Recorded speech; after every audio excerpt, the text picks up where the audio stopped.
629-329-3223. Shamrock Security Systems is located here in Ocala, Florida. Shamrock Security Systems is a top-rated alarm company offering 24/7 monitoring, video surveillance, fire and flood protection. You'll sleep a little better once the job is done. Shamrock Security Systems for over 31 years. 629-3223. Get a 100% free quote from Shamrock Security. 629-3223. Think you know Dex Imaging?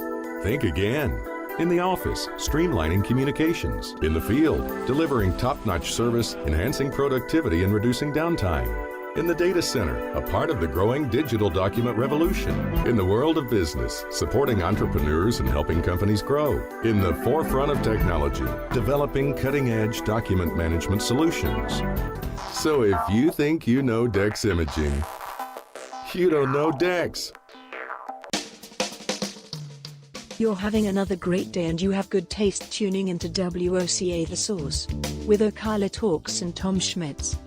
Well, 1 out of 2 isn't bad.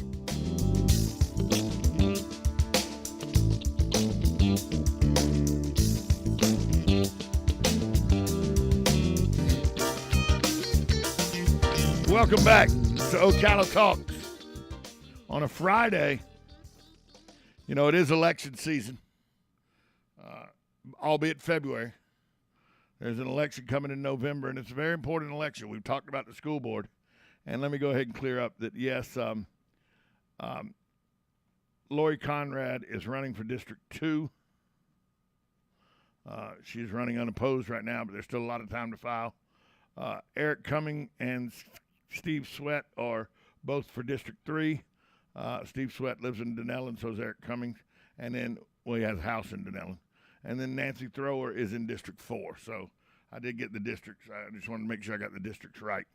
But it's also a county commission race, and the two longest tenured incumbents are both up for re-election. And they both filed for re-election. They're active and filed. One is Kathy Bryant, who regularly comes on this program to keep us up to date with the county, and the other incumbent is Carl Zalek.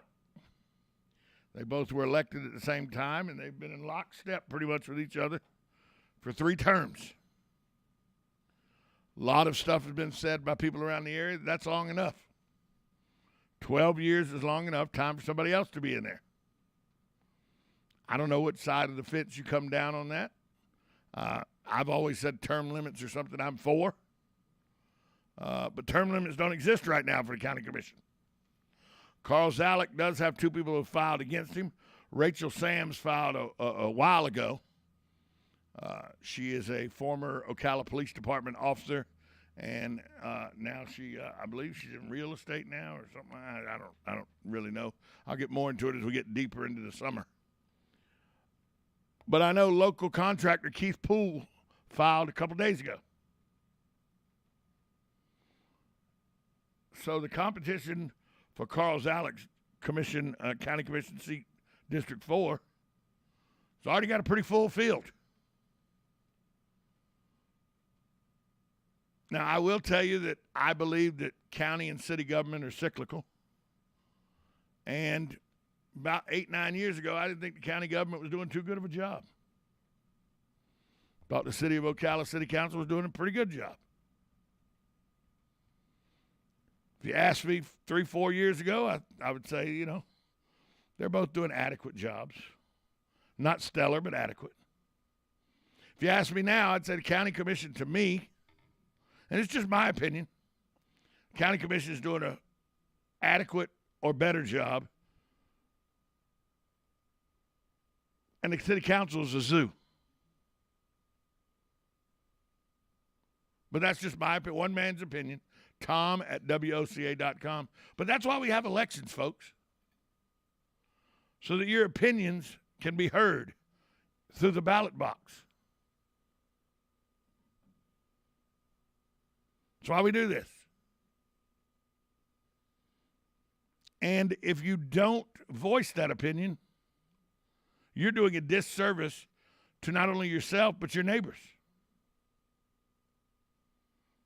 These people have taken time out of their busy schedules to put their names and their past and who they are and their families all on display for you to make a decision about whether they should be the representative for you when it comes to discussing how to spend your money.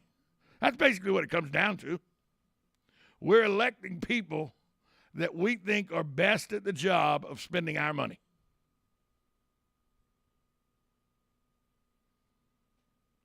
Now, as we get deeper into this, we'll get more into more of where their political planks are and everything. And I appear quite frequently on the Conversation, which is a show that Sue Mosley does.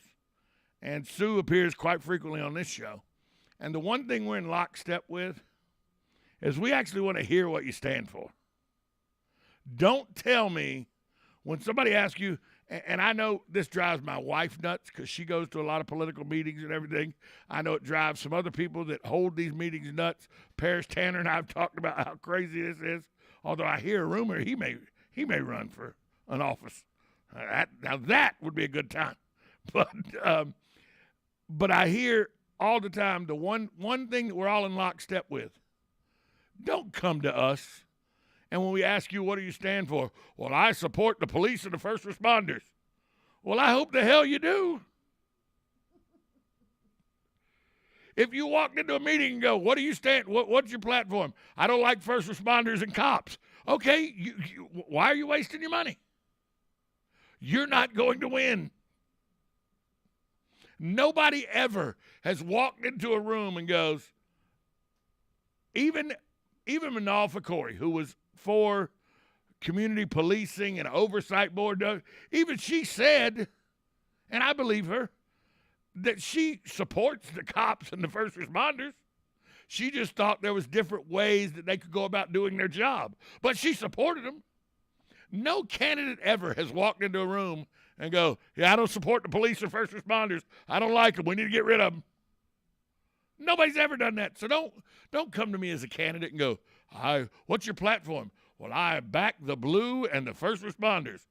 Well, I hope the hell you do. Tell me how you're going to back them. What your thoughts are on how to back them properly. That's the kind of stuff we need to hear. What's your thoughts on how to improve the infrastructure of this county? What's your platform on how to shore up some of the pockets that are county versus city in maps where we don't know whether we're in the county or in the city? Come up with actual solutions, something you stand for. Don't just walk into a room and go, I support the cops and the first responders. Okay, Goofy, it's time for you to go do your bit, your 2-hour bit at Disney. Good night. Election season's here, though, folks. People are coming out of the woodwork to start filing and become active candidates for county commission and school board. We'll see how it shakes out. Looks like it's going to be a fun summer and fall. We'll be back after this timeout. Susan Schmidt's in the building, as she is every Friday at 9:30. You're listening to Ocala Talks, 1370 AM, 96.3 FM. This is WOCA, The Source.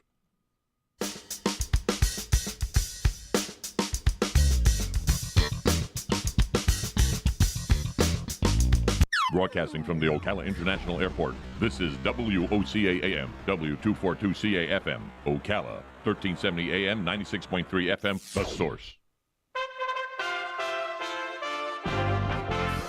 USA Radio News with Lance Pry. The fog of war dominates Russia's aggression against its Ukrainian neighbor. Reports out of Eastern Europe have made one thing clear: death and destruction is taking place. Russian President Vladimir Putin has taken to TV to threaten any other nation that interferes. For those who could be tempted to intervene from outside, whoever tries to hinder us, and even more so, to create threats to our country, to our people, should know that Russia's response will be immediate, and it will lead you to such consequences that you have never encountered in your history. President Biden has taken to TV to impose sanctions. We have purposely designed these sanctions to maximize the long-term impact on Russia and to minimize the impact on the United States and our allies. Thursday's sanctions are aimed at crippling the Russian economy, its financial institutions, and its access to technology.